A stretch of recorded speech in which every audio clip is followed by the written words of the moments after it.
Hello, my amazing people. We don't carry another story. What come again? Tori don't bureke for inside life. Una knows now say we must carry this story come for now.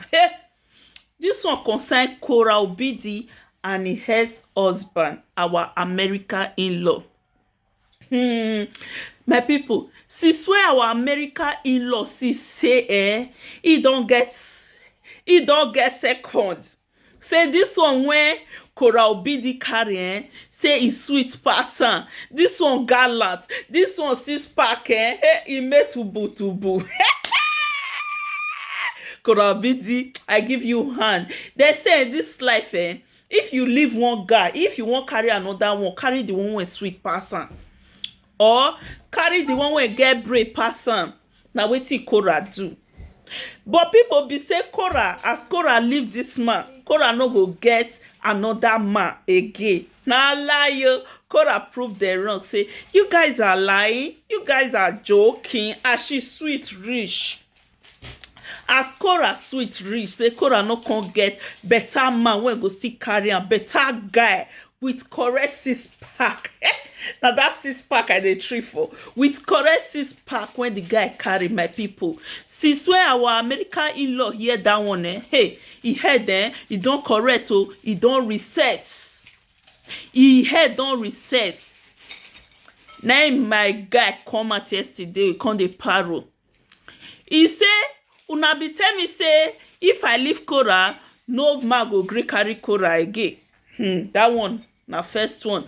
Now another man don't carry Korra. And second one be say he not beg anybody make there raise money for him with his girls. He can take care of his girls. So he say he not beg any of our Nigeria women or men make they go they beg money with his children. Nay, say he go fit raise money for his girls. My people, when I hear this matter, my body do me tererere. I say,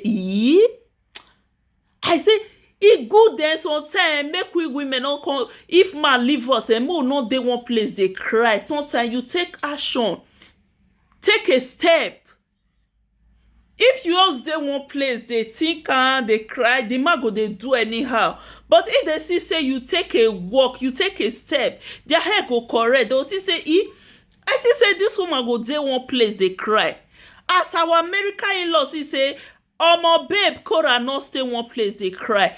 Korra don't take a walk, and this walk when we take he correct that, my people.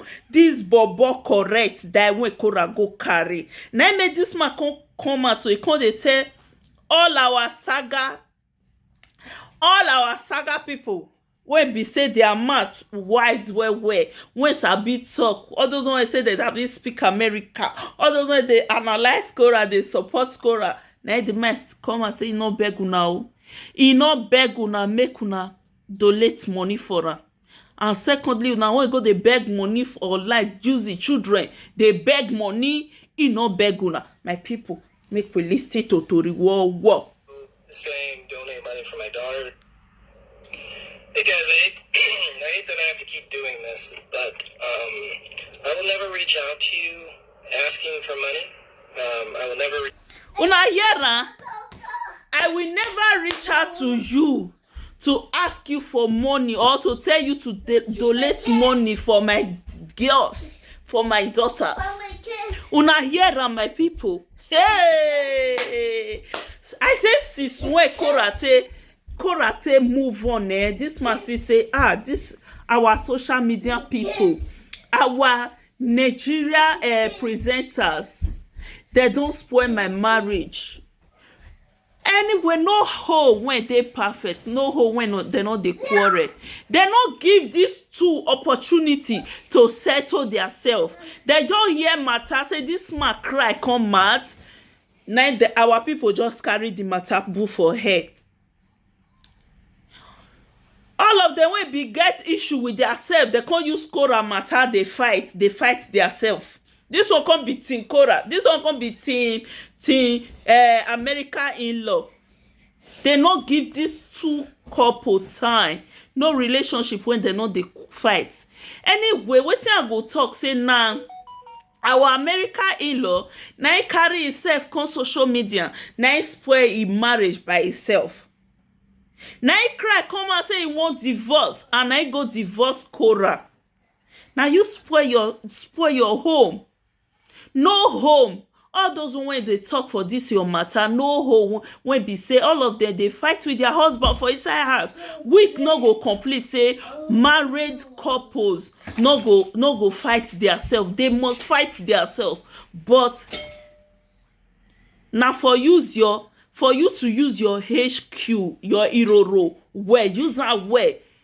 Say correct your mistake. No hoe when they perfect. But you now, you have issue with your wife. You bring it to social media. Our hungry Edo presenter help you to scatter your home very well because you invite them. You invite them to your home. So they can't help you. How? First time they talk your matter with your wife matter, hey, everywhere suburb of you followers. They talk again everywhere good. What did you expect? You can't expect say they go can't leave that kind of show free. This man don't know Nigeria people. Now it make you can't play with your relationship for social media. You can't play with your home. You can't play with the mother of your girls for social media. You can't dey expect say our people as our mouth just wide say we no go chook our mouth put. We fit dey find where matter dey when we go carry tie oshuka put for our head. Opportunity when you can't bring come out, all of us can't use am because now you bring matter come out. Now make everybody can't chook mouth put. Now you can't dey regret because you don't see say your wife, your ex-wife or whatever don't carry another fine bobo. Hey, see love, my people, see love. Make una see love. I know say fresh relationship love dey shock everybody well for fresh relationship. Hey, fresh relationship, new relationship, love dey shock. If love dey shock for new relationship today, but when you go down the old, well, my little advice for Korra be say make she still take am easy. Take am easy, yeah. I happy say you don't move on with your life. We don't know whether na your boyfriend or na your lover or na your friendship. Everybody don't conclude and say na your lover. But take am easy because we no want make you can't cry. Any woman will be say man don't break his heart before. You don't test her biggie from man. If you enter relationship again, you go use your HQ. Korra no dey use her now. Korra just free all herself. You no need to free yourself, my love, my beautiful Korra. You no need to free yourself for this relationship. Be very, very careful.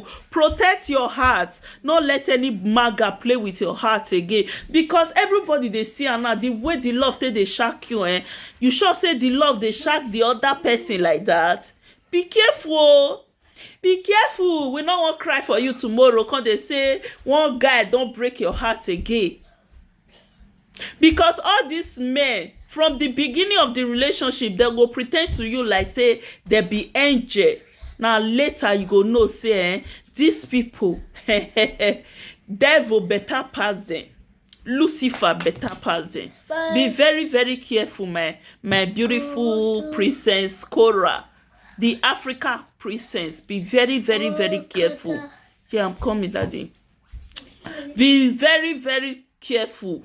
Watch. We know say you and this guy una don dey see since. Maybe you see say the guy is serious, na make you show and come out for social media, but still watch am well because men they know how to pretend.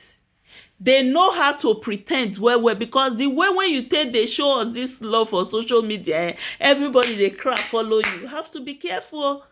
May not be say our America in-law go come laugh you tomorrow. Be careful, my dear sister.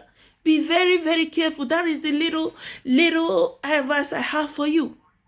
No say I not sabi speak shrine, but this is the little one I have for you. Be careful. Watch ground well before you put your leg.